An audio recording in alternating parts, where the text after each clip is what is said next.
Hello creatives, I'm Joanna Penn from thecreativepenn.com, and today I'm going to talk about how I use Scrivener for fiction and non-fiction books. So I have now written over 30 books with Scrivener over more than a decade. I did use MS Word for some of my early books back in 2008, 2009-ish, but with my first novel I had such difficulty using Word I needed to find a solution, and once someone told me about Scrivener I started to use it, and I have basically used it for every single book since, fiction and non-fiction. So in this tutorial I'm going to talk a bit about how I use it. So there is so much functionality in Scrivener, I'm only going to touch on what I use, which is definitely not everything, but it certainly gets me by. And I am an affiliate of Scrivener, and this is my link, thecreativepenn.com/Scrivener software, or you can just go to Literature and Latte or Google Scrivener. But yes, this is my affiliate link, and I do receive a small percentage of the sale at no extra cost to you if you use my link, which of course I would appreciate. So let's get into the tutorial. So first of all, there are templates that you can use, and I'll just briefly show you them because they might be useful. I prefer to use a blank screen, but the templates might help you if you're starting out. So you just do File, New Project, and then choose what you like. So for fiction, there's a couple of examples. For non-fiction, there's even more. So let's go into the fiction first. We're just going to create this.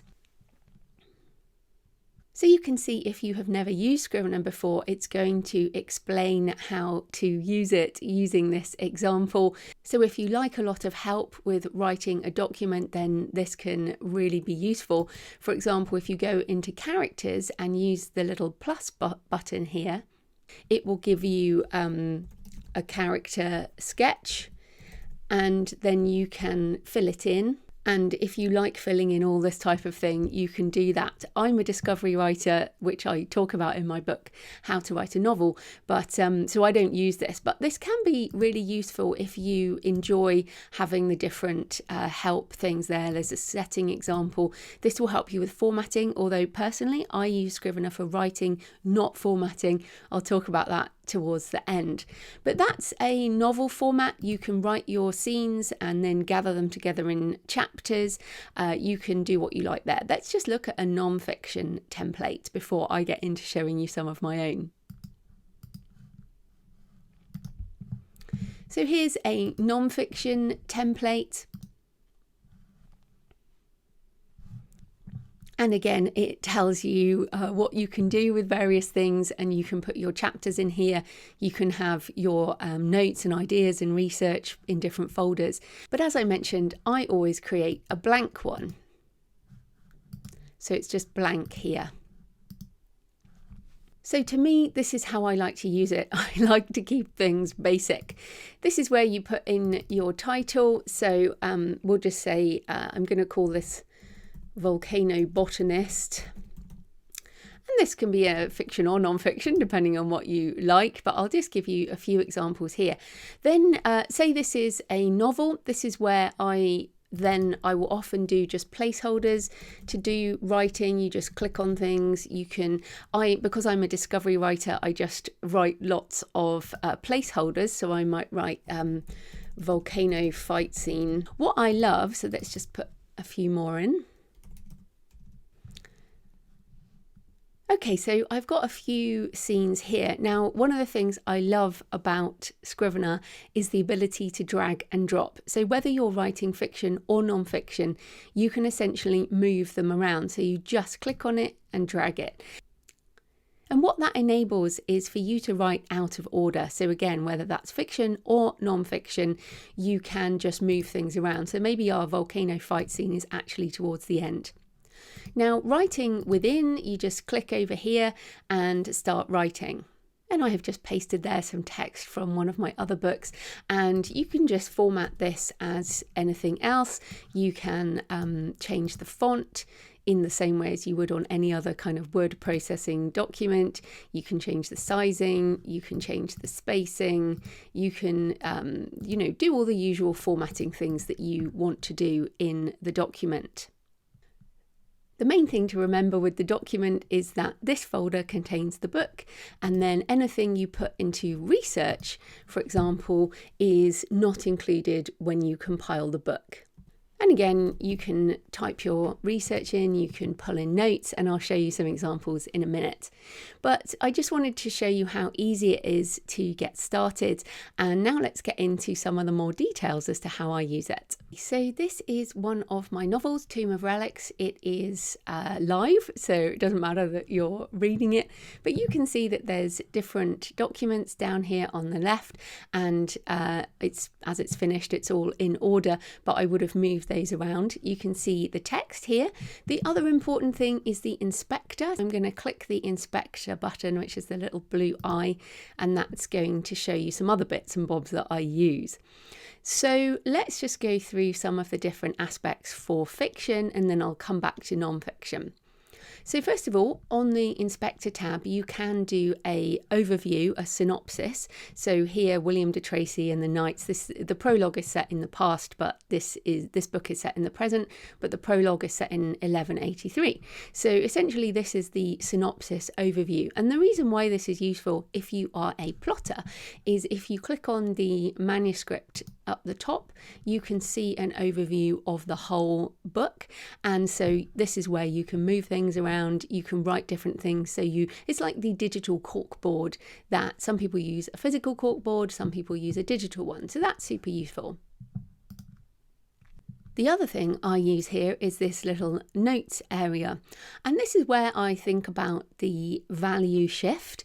And if you don't know about the value shift, then you can look at the story grid by Sean Coyne, but essentially it's a movement. It's got to be a movement in action, or some kind of positive to negative, negative to negative, getting worse. There must be some change in the scene. So basically my change here is William and the others are essentially, they're banished to the Holy Land because they murdered Thomas Becket back in England. So they're trying to serve out their time, which is kind of a negative, but they find the relic that they've been looking for, which is a positive value shift, but then there is a price to pay, and that's the negative. So essentially by the end of the scene, we've moved from negative to positive, back to negative. So we know that something has happened in the scene.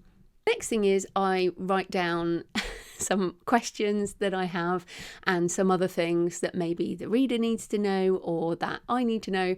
So the question here is, why is life the price? And we will figure that out in the whole book. And also, what the hell is he going to do with the heart, which is the relic that they found in the tomb? Tomb of Relics is what the book's called. And then just a bit about his backstory. We know that he's one of the knights that killed Thomas Becket in Canterbury. So it's not going to be a surprise when in chapter 1, we're now in Canterbury, England, and Morgan Sierra, my arcane secret agent, is essentially coming in to Canterbury because there's been a theft of a relic, and that is in the modern day. And again, you can see my notes, what happens here. I didn't go too much into the movement there because, I don't do it on every single chapter. Another thing that's useful in the inspector area is the snapshot. So it's a little camera. This is essentially a backup of each of the versions. You can see the dates here when I wrote this, and when I do my various edits, I take snapshots so I know what I'm doing at the time. There are lots of other things in the inspector, but that's basically what I use. But let's come back over onto the other side, and remember you can change the sizing of all these things. So essentially down in the research area, and remember anything you put in the research area is not in the final document. So what I do is a few things here. So one is I keep notes from books. So here are notes that I've written on a book called Holy Bones, Holy Dust, and that is just notes that I write there. You can also bring in PDFs. So these are my highlights from James Herbert's Sepulchre, which influenced the tomb and the character who's in the tomb. The other thing is essentially I keep a list of characters. Now, this is really important because sometimes you end up with characters like I have Martin, Klein, Morgan, Sierra.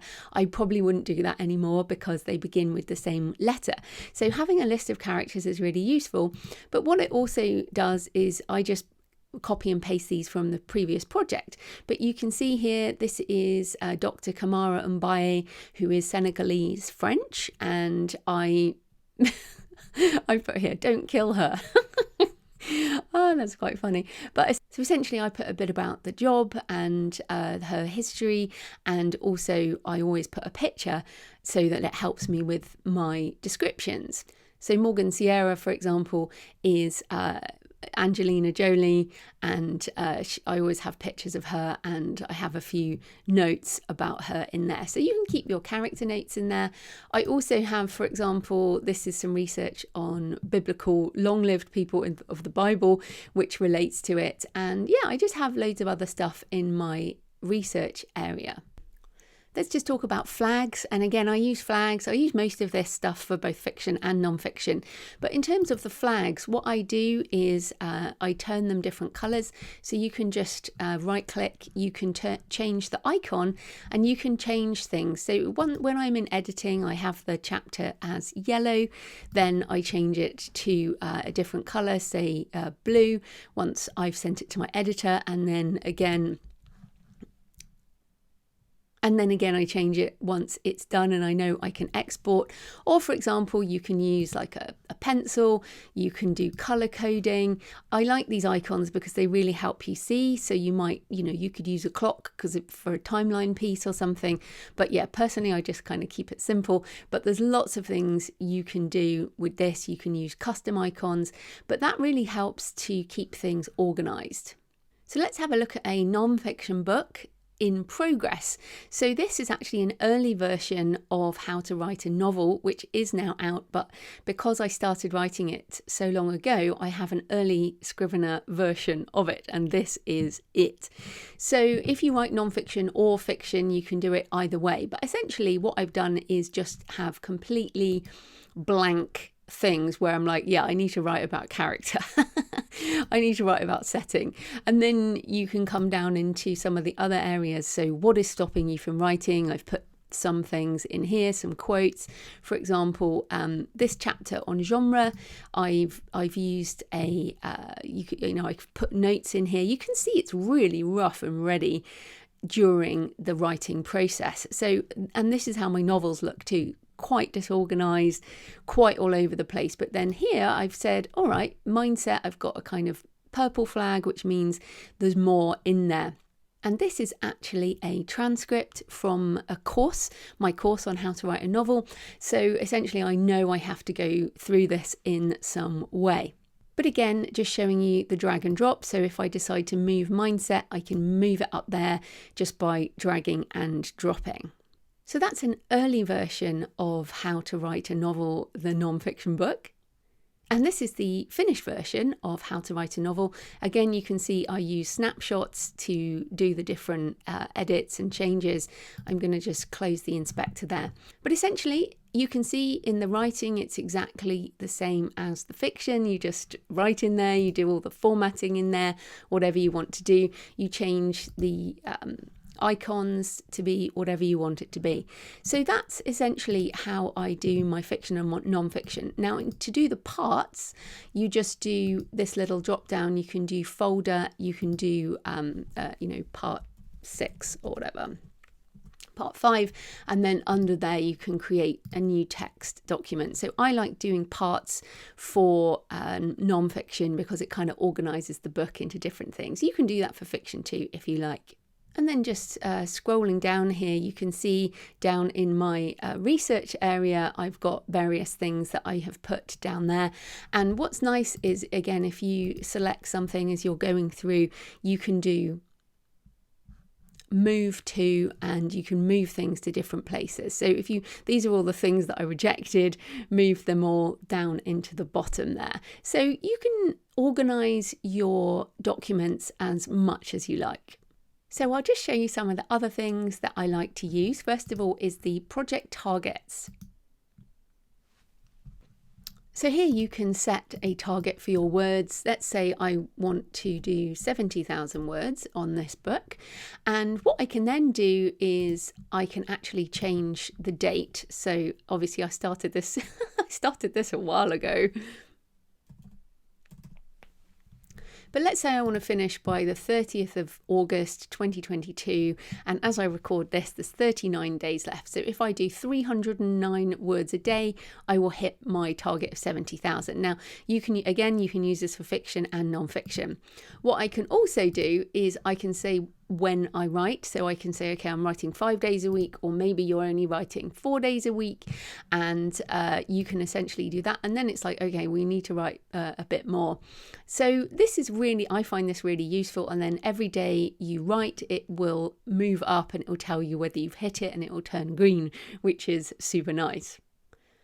So one of the important things that I do every single writing session is compile and back up my files. So you can save Scrivener to wherever you save files. I use Dropbox, but what I also do, as well as saving it on Dropbox, is I compile and export my whole project every day, or even twice a day if I have 2 writing sessions. So if you go to File, Compile, what this does, it might look a little complicated, but again, you can just use the default. So I'm going to compile for Microsoft Word, and all the little flags here are saying what I want to compile. And essentially I'll stick those on as well in my appendices. So you can say, yeah, I want all of these things. You can filter it if you don't want everything. But all I do every day is export everything I've written, and I just keep it every single day. So I click compile. It will ask me to save it, and I always have a draft folder, and I do the date. And then I might, if I do 2 writing sessions, I might have A, I might have B. So this for me is my draft for today, and I'll export that, and you can see there it will export. This is my draft folder for how to write a novel. You can see that it has plenty of different drafts in. So I can just open this one, and you can see it is essentially the book. Now you can send that to your editor. You can do whatever you like, but personally, I back my writing sessions up every day, sometimes twice a day, whenever I change the file. So this document is also what you can use for your editing process. You can also use this for formatting. So personally, I use Scrivener with ProWritingAid for my editing process, which I've explained in another tutorial, thecreativepenn.com/ProWritingAid tutorial. And while you can use Scrivener to format for ebooks and print books, I use Vellum for my formatting. And I've recorded another tutorial about that as well at thecreativepenn.com/Vellum-tutorial. Right, so I hope you've enjoyed just a little glimpse of how I use Scrivener, but if you go and download a free version, you can try it out yourself. As ever, my link is thecreativepenn.com/Scrivener software, and if you need more help, they have a forum there, they have ways to contact them, and there are lots more tutorials online as well. So I hope you found this useful, and happy writing!